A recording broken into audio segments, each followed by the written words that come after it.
Boa noite, irmãos. Sejam muito bem-vindos. Nós hoje trazemos um tema que, embora seja tão corriqueiro na nossa vida, embora faça tão parte do nosso cotidiano, é um tabu. Falar sobre dinheiro é um grande tabu. A gente vê as pessoas falando e contando intimidades da própria vida, mas não dizem quanto ganham.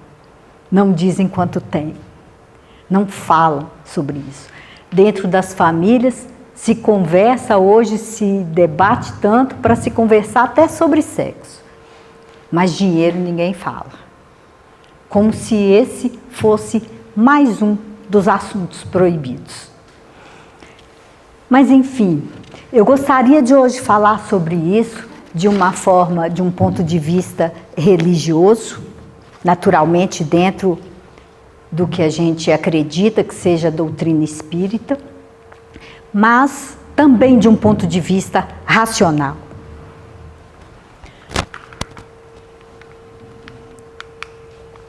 Jesus nos diz: não podeis servir a Deus e a Mámon. Mas quem é esse Mámon de quem ele falava? Mámon vem do aramaico, e isso se refere a algo no qual alguém tem confiança. Por isso era ligado àquilo que é confiado ao homem por Deus. E quando entendeu-se que o homem confiava muito no dinheiro, relacionou-se Mámon a dinheiro. Então, Mámon é tudo que pode ser convertido em dinheiro, tudo que pode ser calculado, o próprio dinheiro, como também as posses. O que não entra nisso é o corpo e a vida. Mas toda vez que isso aparece na Bíblia, no Novo Testamento, aparece com uma conotação negativa. Essa é uma representação de Mámon. Não fala muito de riqueza, né? Mámon, embora esteja bastante apegado às suas posses, não parece nada saudável.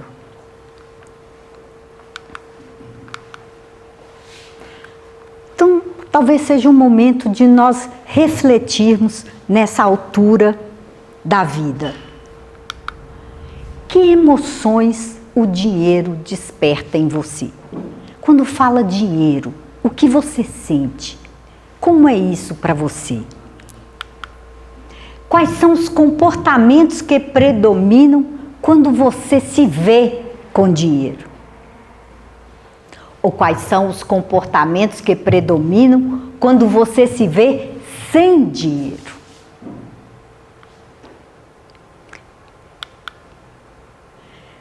Tudo isso está envolto em muitas crenças limitantes.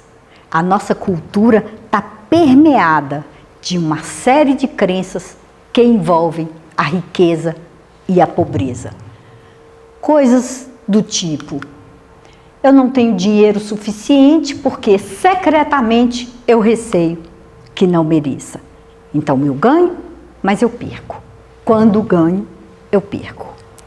Ser pobre é uma virtude. Pobre vai para o céu, rico não.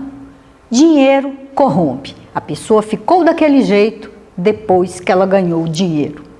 Eu tenho medo de como isso irá mudar a minha personalidade. Então, eu tenho medo de enriquecer porque eu não sei como eu vou agir. Riqueza é imoral, porque riqueza para um significa pobreza para o outro. Essas e muitas outras crenças nós trazemos. Todo mundo pode aí se relembrar do que já ouviu em casa, na sua formação, no seu meio. Mas será que isso são verdades absolutas? Ou será que essas crenças só estão dificultando a nossa relação com as questões materiais? Para responder isso, nós vamos recorrer à doutrina dos Espíritos. No Livro dos Espíritos, falam-se em provas de riqueza e de miséria. As provas de riqueza e de miséria.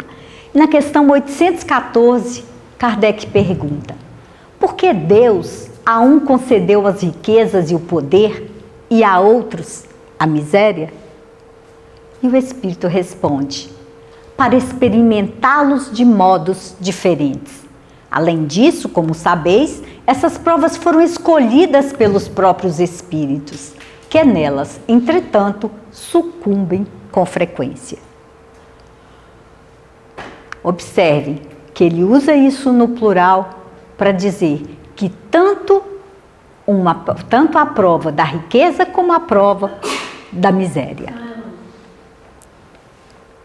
Na questão 816, uma outra pergunta: estando rico, sujeito a maiores tentações, também não dispõe, por outro lado, de mais meios de fazer o bem?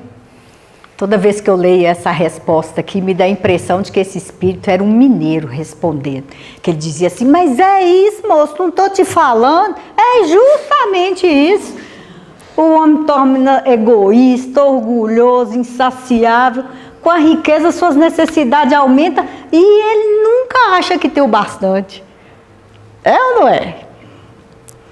E é exatamente assim. A gente não pensa o que é suficiente para mim, sabe? O que é ser? Porque o rico, para mim, é o que tem mais que eu.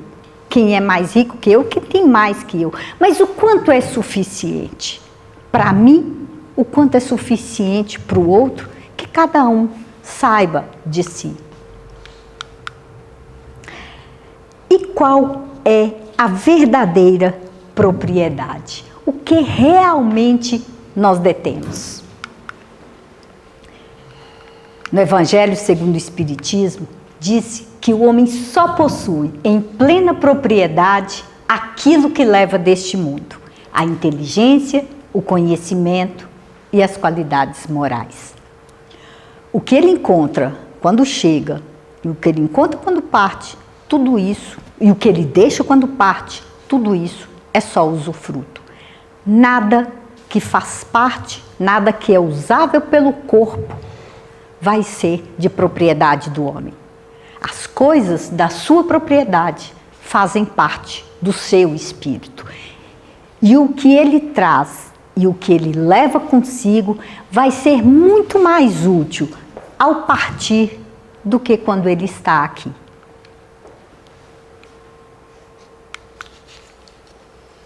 Portanto, a riqueza é uma prova.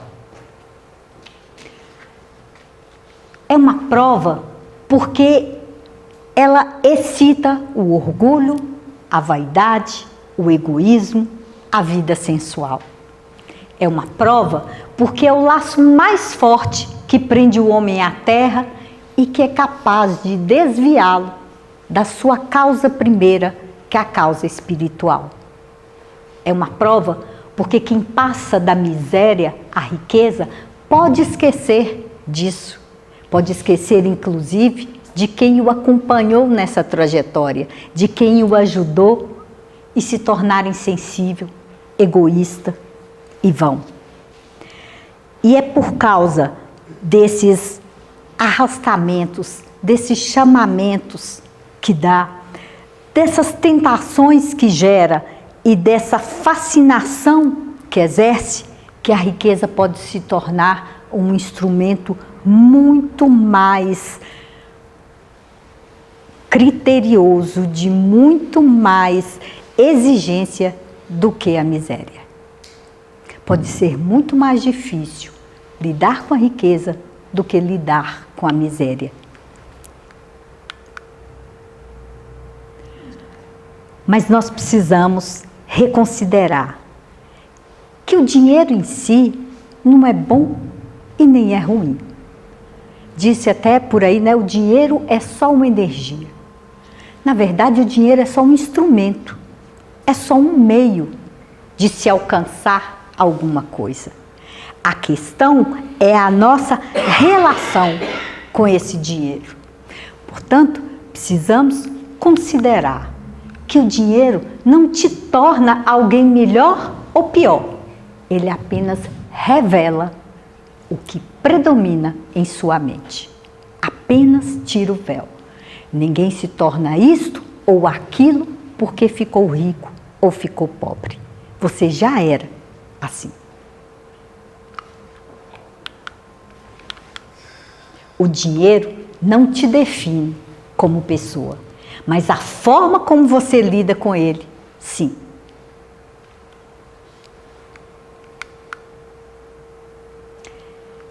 Sim, a riqueza pode tornar difícil a jornada. É o que está no Evangelho segundo o Espiritismo, no capítulo 16. Mas não torna impossível e pode vir a ser um meio de evolução. Nós não somos salvacionistas, portanto, nós vamos trocar esse salvação por evolução.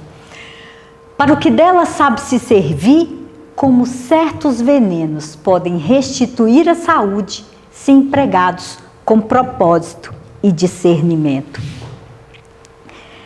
Uma das missões do homem na Terra é melhorar a condição da Terra, para que um dia todo o espaço, toda a Terra disponível, ela possa receber a população, ela possa ser ocupada.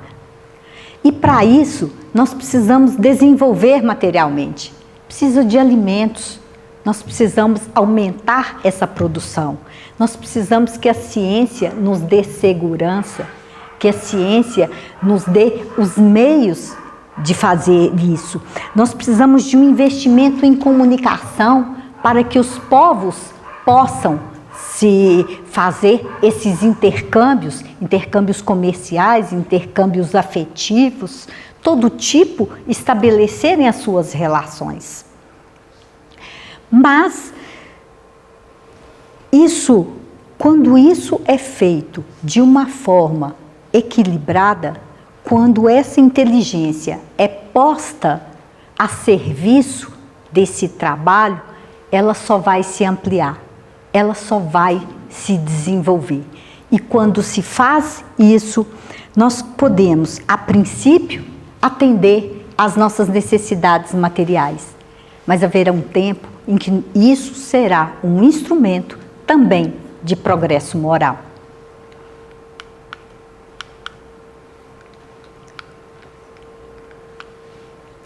A questão é essa.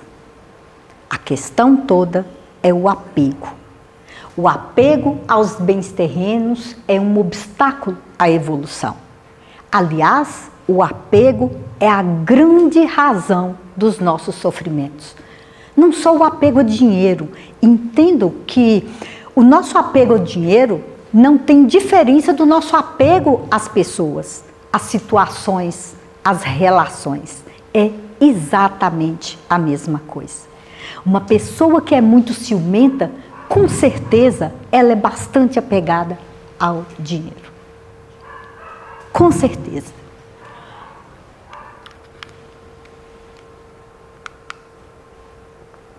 Mas Deus experimenta ambos na sua condição. O pobre pela resignação e o rico pelo emprego que dá a seus bens e a esse poder que tem.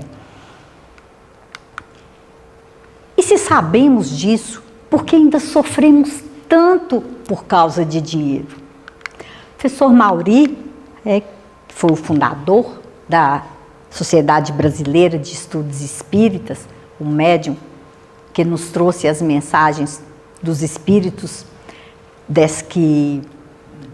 os espíritos desta casa, ele nos dá uma pista sobre isso. Ele diz que nós não vivemos em tranquilidade, em paz, em entendimento, que nós não sabemos equacionar bem as dificuldades e as contradições de nossa vida quando nós não sabemos somar o homem que somos no exterior com o homem que somos no interior. Uma das questões que nós temos que resolver na Terra é isso, é esse equilíbrio entre a vida material e a vida espiritual. E se nós não sabemos equacionar essa relação, nós não conseguimos evoluir. Nós sabemos que o conhecimento é poder e o conhecimento está disponível para nós. Cada dia mais a comunicação, a evolução da comunicação tornou isso muito palpável. Mas o autoconhecimento é um poder ainda muito maior, porque esse só nós para fazermos. E é só sabendo, conhecendo nossos pontos fortes, nossos pontos fracos, fazendo as nossas autopercepções, reparando nas nossas tendências, nos nossos gatilhos, naquilo que ainda nos causa sofrimento de alguma forma, entendendo quais são as nossas limitações, é que nós vamos conseguir alcançar os nossos objetivos financeiros. É que nós vamos conseguir equacionar essa relação entre o homem material e o homem espiritual, que ao final é um só, não são dois.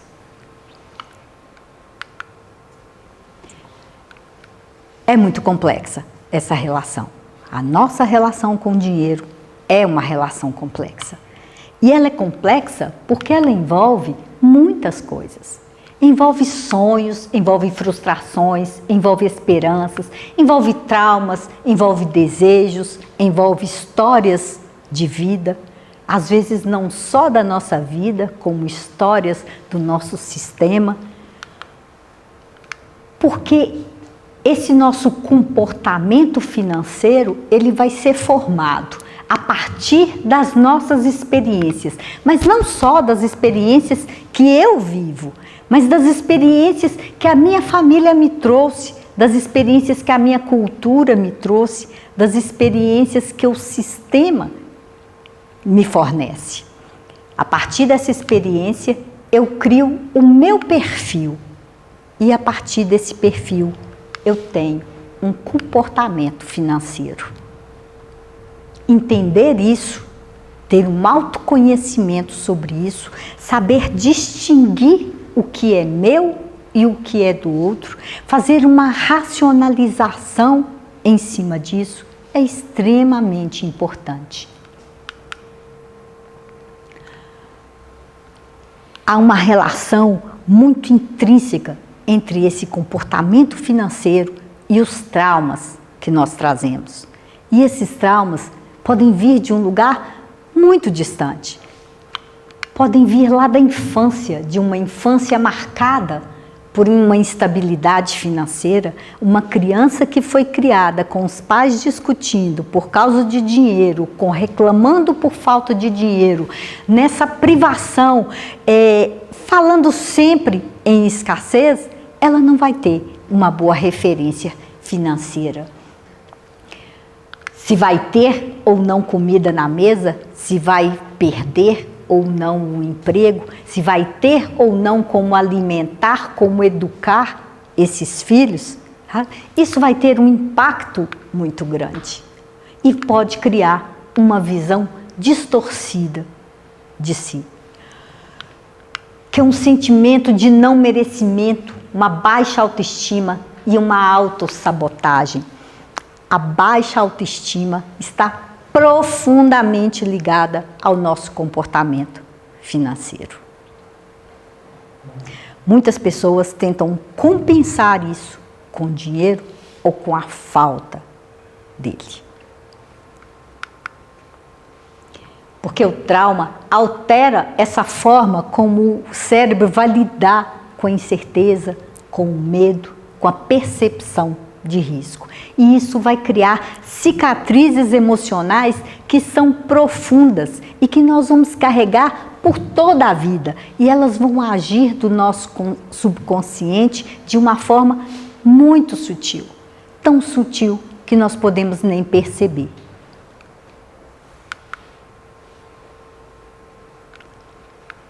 Vou tirar aqui. É como se nós só enxergássemos essa parte que está consciente e esse subconsciente, sabe, esses vieses mais profundos a gente não compreendesse. E nós precisamos compreender, Por que a opinião dos outros é tão importante para nós? Porque eu preciso mostrar o que eu não tenho. Porque eu preciso mostrar que eu tenho o que eu não tenho. Que inseguranças e fragilidades eu carrego que me fazem sentir necessidade de reconhecimento e aprovação pelo meu estilo de vida.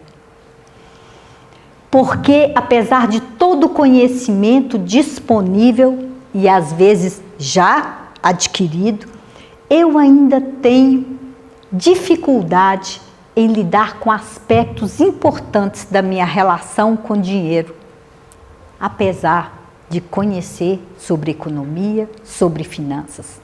Quem nunca conheceu alguém do mercado financeiro ou que lida com negócio que vive endividado, que não lida bem com as suas finanças, que não sabe fazer uma gestão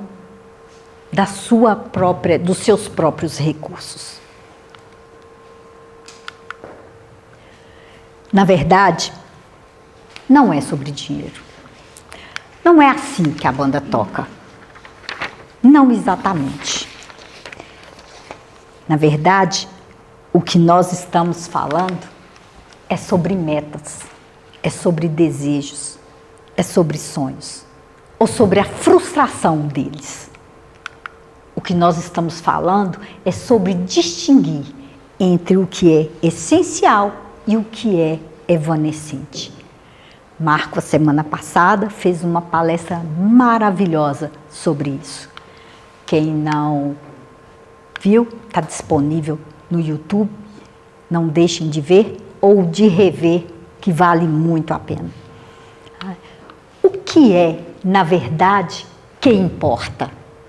Em que eu estou investindo a minha energia e a minha vida? É naquilo que vai se dissolver? É naquilo que eu não vou levar? Ou eu estou investindo no fundamento do ser humano?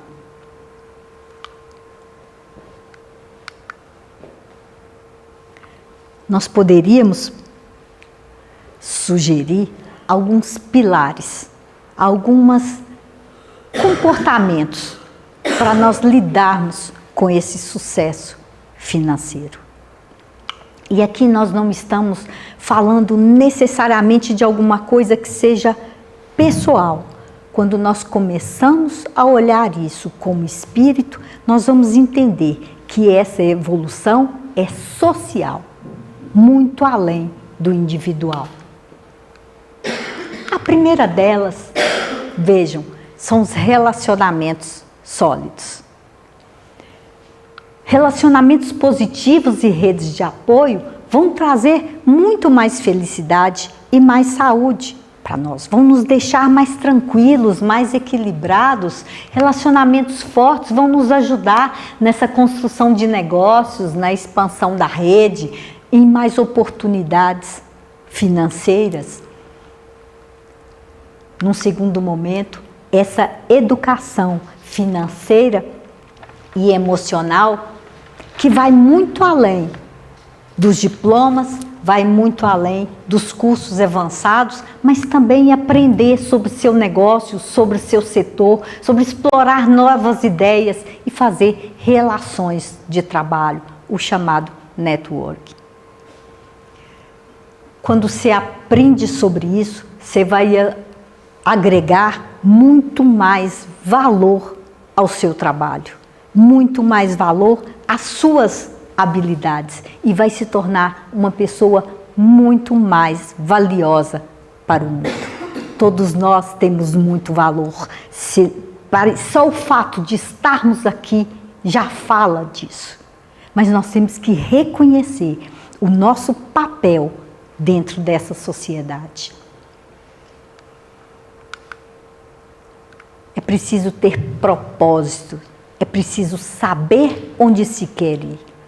Isso vai nos fazer compreender aqueles vieses cognitivos de fazer as coisas, mostrar para o social o que eu não tenho, porque eu preciso me colocar numa posição de aceitar, de ser aceito. Isso é uma condição para o sucesso ter uma vida significativa, que inspira, que motiva a trabalhar de maneira mais inteligente e com mais empenho. Concentrar a energia no que realmente importa e evitar as distrações. É muito triste quando você chega num lugar, num comércio, né, e você vê que a pessoa está contando os minutos para ir embora. Ah, dá 10 horas, mas não dá 6. A pessoa trabalha assim de segunda a segunda. Sabe? Como ela vai prosperar? Tá? Pessoalmente, financeiramente, de que forma? Se ela não faz o que gosta, se não investe no que ama.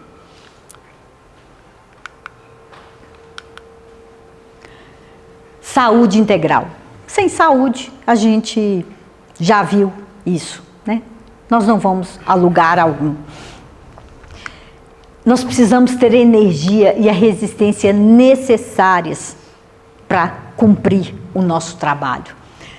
Manter a saúde física, emocional e também a saúde mental. O tempo inteiro nós temos que estar centrados nisso, dentro de uma dieta adequada, de exercícios, de descanso, de relaxamento, evitar esgotamento, a própria relação, os nossos relacionamentos fazem parte da nossa saúde. Sem relacionamentos saudáveis, nós não temos saúde. E por fim, uma mentalidade de colaboração e responsabilidade. A forma como nós pensamos, como nós vemos o mundo, afeta significativamente a nossa vida financeira. Se nós vemos o mundo como alguma coisa que é pouco para uns e que não vai sobrar para mim, se nós não vemos a vida como uma coisa abundante, se nós não vemos a prosperidade que há no mundo, nós não vamos fazer parte dela. Eu costumo dizer, se você tem um pé de acerola na sua casa, ela pergunta quantos membros tem em casa para saber quantos frutos vai dar? Sabe? Ou ela esbanja, sabe? Produz o suficiente para alimentar as pessoas dali e você ainda distribuir. É isso que nós precisamos fazer, sabe? Nós precisamos produzir para até abundar. Pensamentos positivos e mentalidade construtiva melhora o resultado financeiro, mas um pensamento negativo só vai criar dúvidas e dificuldade para encarar os obstáculos. Uma mentalidade positiva e centrada no crescimento vai me trazer a determinação e a resiliência de que eu preciso para alcançar mais oportunidades e ter sucesso. Sucesso é uma palavra que para cada um tem um significado. Sucesso não se mede por dinheiro. Sucesso se mede pela sua satisfação com a vida que você tem.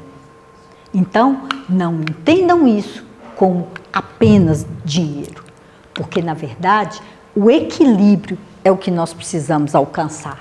Um equilíbrio, que a verdadeira riqueza, ela é uma experiência muito mais profunda e gratificante do que simplesmente ter uma conta abastada no banco.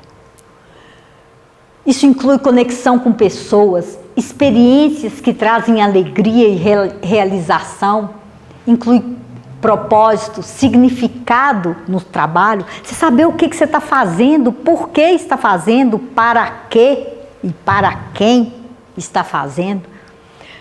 Esse sentimento de saber que você está contribuindo para o mundo de uma forma significativa. Você já parou para pensar nisso? O que eu faço no meu trabalho contribui para o mundo? De que forma contribui? Isso é riqueza. Quando melhorarmos nessas diferentes áreas, nós vamos descobrir que o sucesso financeiro vai ser inevitável.